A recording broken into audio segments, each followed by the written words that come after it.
Is it illegal for refugees to travel to the UK? The problem with people saying it's illegal for refugees to travel is that they have no choice. People who come from countries where there's dictators, they are not going to be issued with passports or visas. People lose documents when their homes are bombed and when they're travelling in emergency circumstances. And because of this, the Refugee Convention actually says you should not penalise a refugee for travelling illegally. They have no choice. So calling a refugee a criminal or saying that they have done something wrong by travelling illegally is grossly unfair and misleading. They have no choice, and that is what they have to do. It is not their fault. So Claire, what are the legal ways to come to the UK to claim asylum? That is the crunch of the problem. There are hardly any legal ways for 99% of refugees to come to the UK. It's an anomaly. You have a right to claim asylum in the UK, but to do so you have to be physically present in the UK, and there's no legal way to get there. So that they really are stuck. It's a massive, massive issue. Less than 1% of refugees can come to the UK legally. So why do refugees cross safe countries?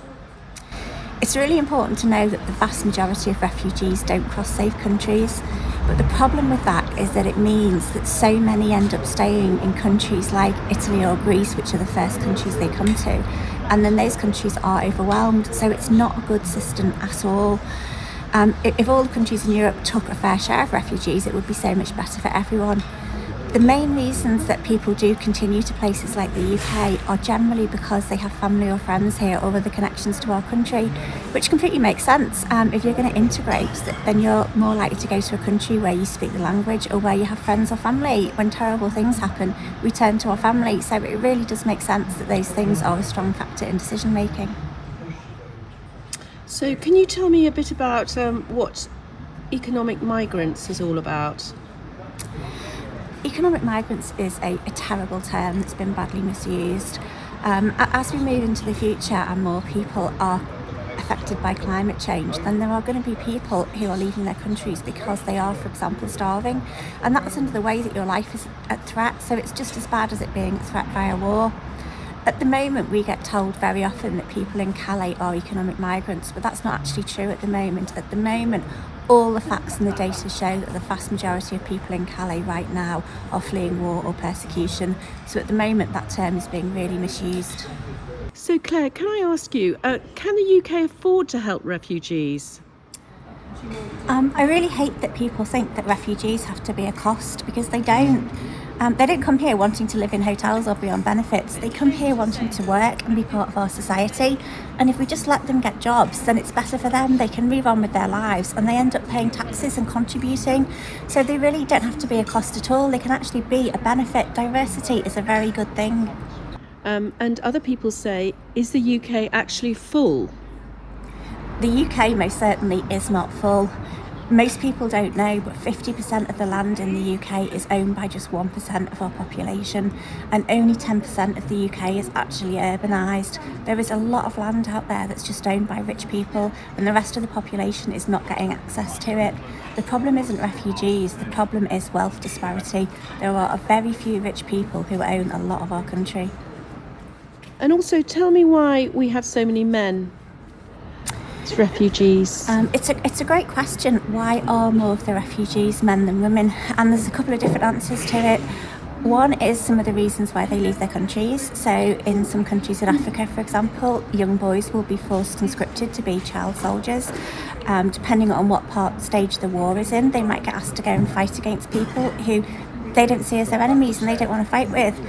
The other really big reason is the journeys they come on. They are so incredibly dangerous. Places like Libya, people are captured, tortured, beaten, made to do forced labour. Women can't cross Libya without being raped. The Balkans are horrific. Refugees there get forced to sleep outside in temperatures of -20 with no food. The reality is that women simply would not survive those journeys, and children wouldn't either. So these men, they're not leaving their families behind. They are making incredibly dangerous journeys in order to help and save their families, and ideally get them to Europe through family reunion. Wow. So tell me, is the UK a soft touch? I always think that anyone who lives in the UK could never say the UK is a soft touch, because I don't think our government does a good job of looking after its own citizens, never mind refugees, and refugees always come second. There's lots of problems with our NHS, with our benefits for people who live here already, and refugees get less than our own citizens, and I haven't found a single instance of the UK giving better benefits to refugees in other countries. So no, we are most definitely not a soft touch. So, if they're not a soft touch, why do they all want to come to the UK? Refugees don't all want to come to the UK. Last year, 93% of refugees in Europe went to other countries. The ones who want to come to the UK are generally people who have family here or friends or other connections, but the vast majority have connections to other countries and want to go there. There's a lot of people in Africa who speak Spanish or French and want to go to those countries. A lot of people see Germany as a good option. It's not true that all refugees want to come to the UK. And Claire, what would you say to the people who say, well, we should help our own first? That's not the way it works. What we tend to find is that people who volunteer with us and people who care about refugees are people who care about anyone in need. And we think that's what our government should do as well.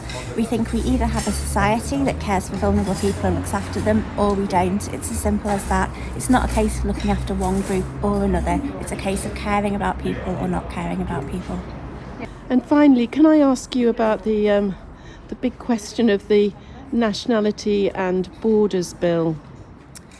The Nationality and Borders Bill is a horrible piece of legislation.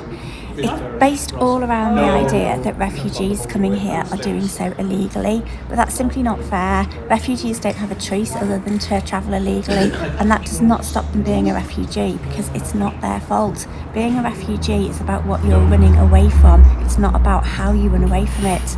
And what the Nationality and Borders Bill does is it penalises them for that, and it stops us giving them proper asylum. It stops us giving them asylum for long enough for them to feel safe, and it criminalises them for doing so they can be put in prison, they can be sent to Rwanda.